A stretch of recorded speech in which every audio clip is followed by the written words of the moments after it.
Watching out for you on air, online, on the go. This is 24-Hour News 8. Good evening, everyone. I'm Susan Shaw. And I'm Brian Sterling. We begin at 6 with a courtroom stunner in the Baby Kate trial.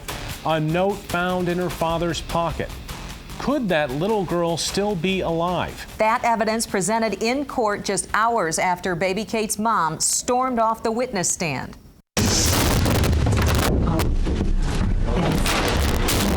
Your Honor.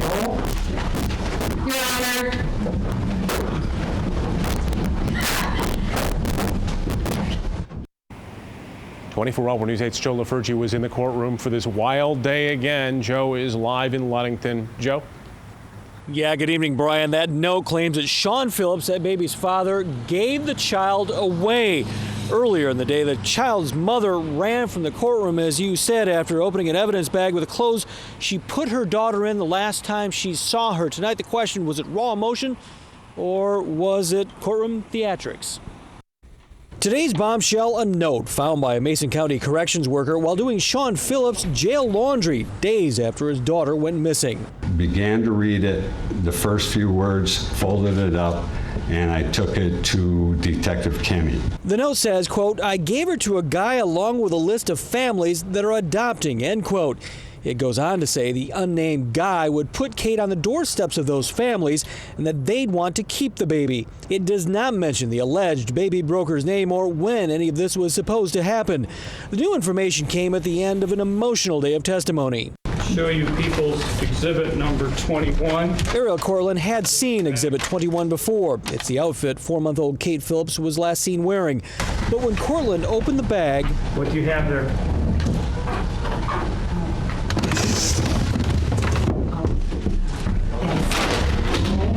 Ariel?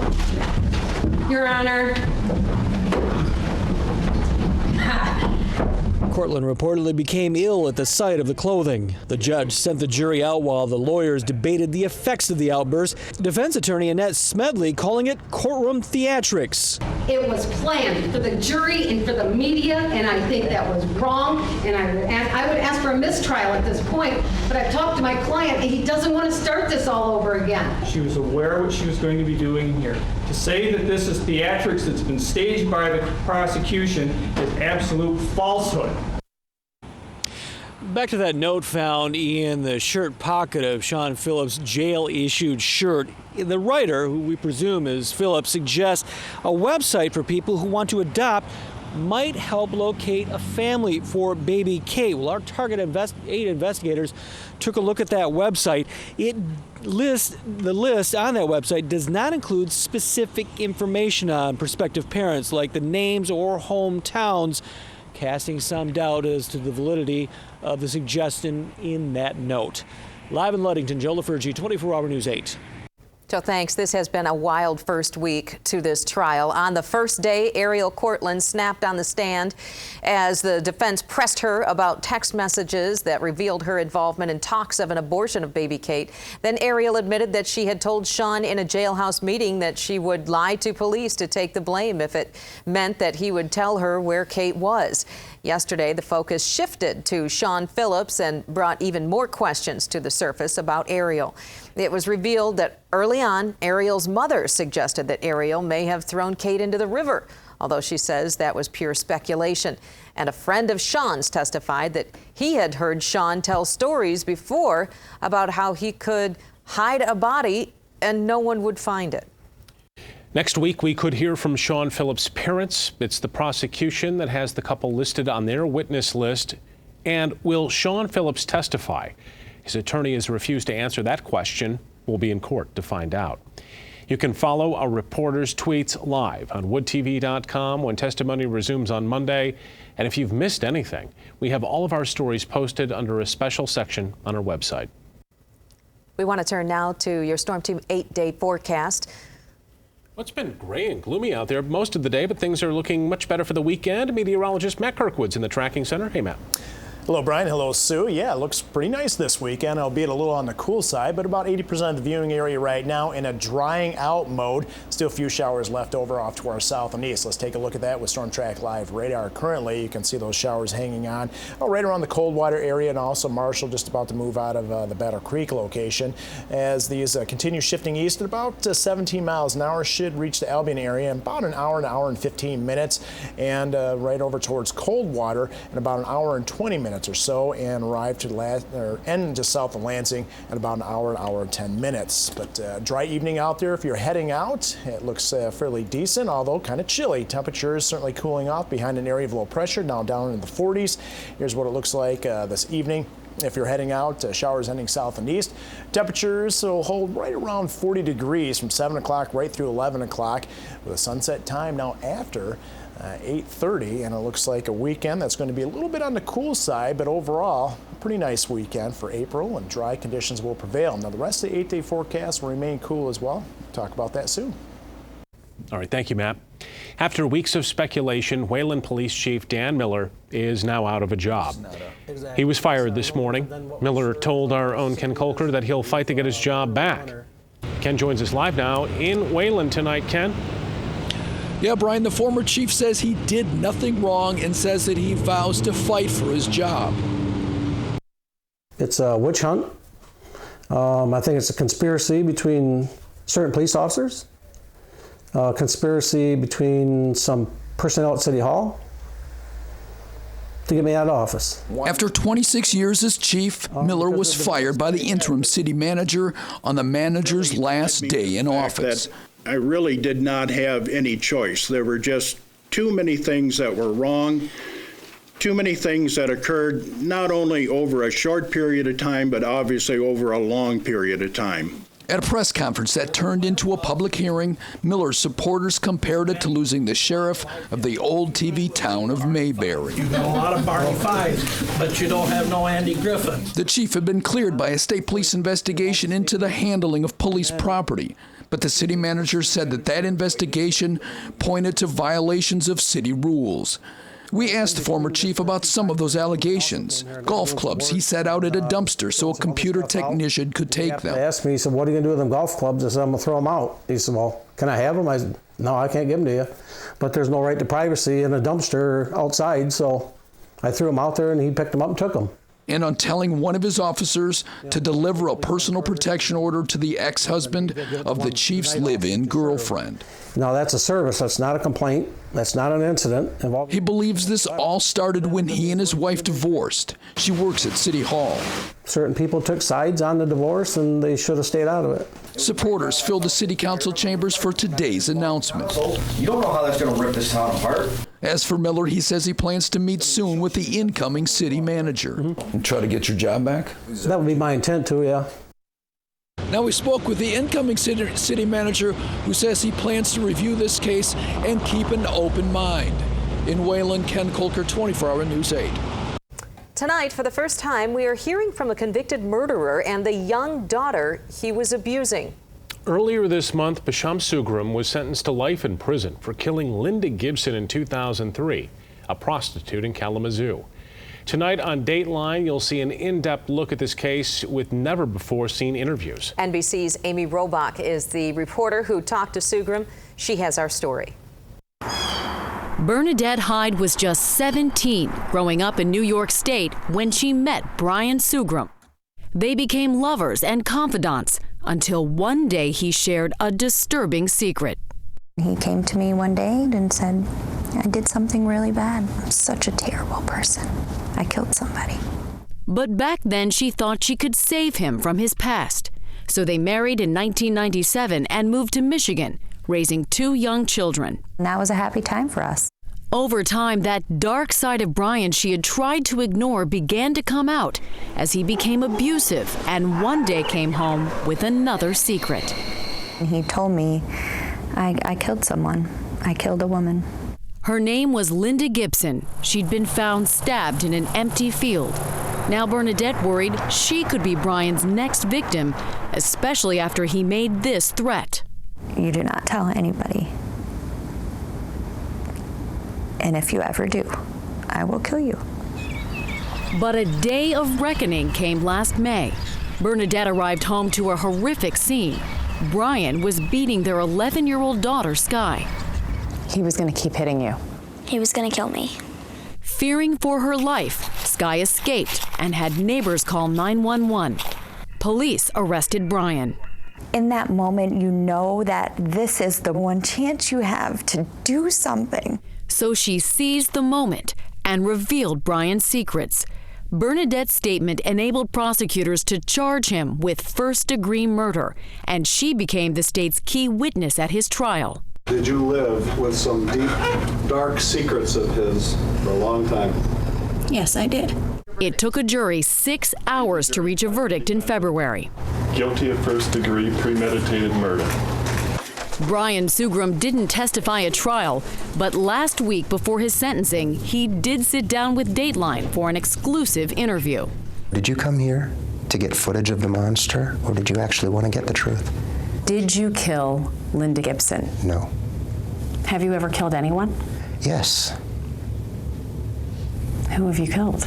Like, I'm going to sit here and tell you that. There are more fireworks from that interview with Sugram, and you can see that entire story on Dateline tonight at 10 o'clock, right here on Wood TV 8. They're being called miracle babies, delivered at a Grand Rapids hospital weeks after their mom was declared brain dead.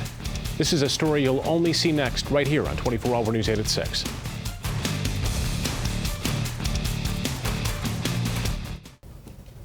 Now to a heart-wrenching story out of Muskegon Heights. A 26-year-old woman killed by a brain aneurysm, and she was 5 months pregnant with twins. 24 Hour News 8's Danny Carlson's been working on this story for weeks, and she joins us live now in studio with more. Danny?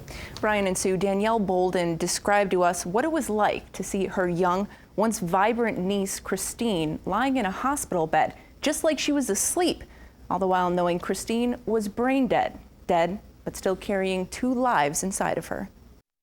It's hard, real hard. The 26-year-old mother of 2 was fine, vibrant, and full of life until March 6th. I guess she had a pain in her head, and she had her head, I'm like, what the hell? And in an instant, dead of 2 brain aneurysms, her family tells us, aneurysms that it looks like she was born with. We didn't think it was as bad as it was. But they found out that it was serious. The doctor said Christine would never come back to them. A diagnosis they couldn't quite believe, especially when they knew they could see the 2 lives inside of her. But the family started to grieve, while at the same time hoping that the twins would somehow survive. An impossible mix of emotions. Knowing that once the babies were born, that was the end of her. After weeks on life support, her family tells us Christine's blood pressure was just too high. They were losing her. It was time to try to save the twins. So, after only 25 weeks, Alexander and Nicholas entered the world, each less than 2 pounds and only about 6 inches long. But as they said hello to the world said goodbye to their mother for the last time, the end of a life and of the hope that she might somehow live again. God could have took her and the boys, but he left the boys, so that's a miracle. Spectrum Health is not letting anyone in to see the twins because they say they are so fragile. Officials stressed to 24 Hour News 8 today that this is a day-by-day situation.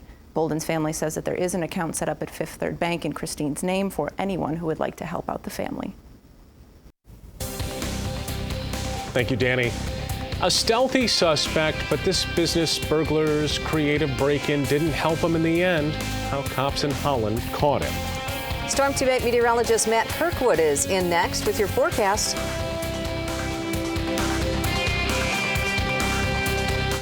Watching out for you, this is Storm Team 8. Yeah, it was a gloomy day and a wet one as well. Just northwest Alpena, though, they had snow to contend with and shovel. Rogers City, or just west of Rogers City, they received 4 inches worth of snow. Fortunately not for us, but certainly that cooler air is starting to filter in here across West Michigan. The remnant showers out there are still well off to our south and east, but just about to move out. Tracking this area of showers out there, you can see right around or just east of Battle Creek, moving very quickly towards the Marshall area. We're looking about Albion, about an hour to hour and 15 minutes time frame, and over towards the Coldwater location. We'll give it about very similar, about an hour before the rain comes to an end completely around West Michigan, or at least our viewing area. A couple sprinkles left over behind it, though, but if you're heading out this evening, it looks like generally dry conditions. Dry enough now and on the other side of the lake that they're noticing some clearing out there, and the clearing's made its way into the Green Bay area and also around Madison, and eventually it's going to move in here as well. And with that cooler air, the wind dying down, and that clearing, we'll have to look out for some frost tonight, especially north of I-96. Temperatures currently 43 in Grand Rapids, 40 in Big Rapids, 47 in Kalamazoo. Wind chill temperatures, by the way, to our north, only in the 30s. And look at this 24-hour temperature change. Right now at 6 o'clock, 26 degrees colder than yesterday at the same time. And you can see that the area of real warm temperatures made it up in the southern Kalamazoo late yesterday, where they had temperatures in the 70s. And boy, what a difference a day makes. We have a freeze warning out there, basically from I-96 and to the north. So if you want to protect that vegetation, probably a good idea. I think rural areas, especially north of Grand Rapids, typical cold spots, we'll see lows into the 20s tonight. We'll be right around that here in the Grand Rapids area, right around freezing. 24-hour forecast, here comes a clearing out there. Temperatures by midnight, upper 30s to around 40 degrees. And it looks like by the time we arrive towards daybreak Saturday morning, bright sunshine out there to greet us, and temperatures, again, quite chilly. Some areas of frost again, especially north of Grand Rapids. 46 degrees by the noon hour in Greenville, 48 in Grand Rapids, so approaching 50 at the noon hour, and we'll top out in the low to mid 50s for temperatures a little bit cool for this time of year, or at least a little bit below average. And that's going to be the theme, it looks like, in the 8-day forecast. Through the weekend, highs will remain in the 50s. I think a few clouds are going to move in Saturday night, so there will not be any frost out there. And then as we head into next week, we're just going to be on the western fringe of a massive storm on the East Coast. We'll see the wind field from it on Monday, and also the cool temperatures. It's going to feed in a dry northerly wind, and it looks like the remainder of, at least the end of April, looks kind of cool with temperatures either at or below average. Next chance of rain will arrive Wednesday, as it appears right now. Okay, well, we're getting a lot of rain right now. At least we get a dry weekend. That's right. That's the good part. Thanks, Matt. Thank you, Matt. George Zimmerman breaks his silence. You'll hear his apology right after this break. George Zimmerman could soon be a free man. During his bond hearing in Florida this morning, we heard from him for the first time. I wanted to say I am sorry for the loss of your son. I did not know how old he was. I thought he was a little bit younger than I am, and I did not know if he was armed or not. During the hearing, the judge ruled that Zimmerman can post bond to get out of jail. He likely won't be freed until at least tomorrow.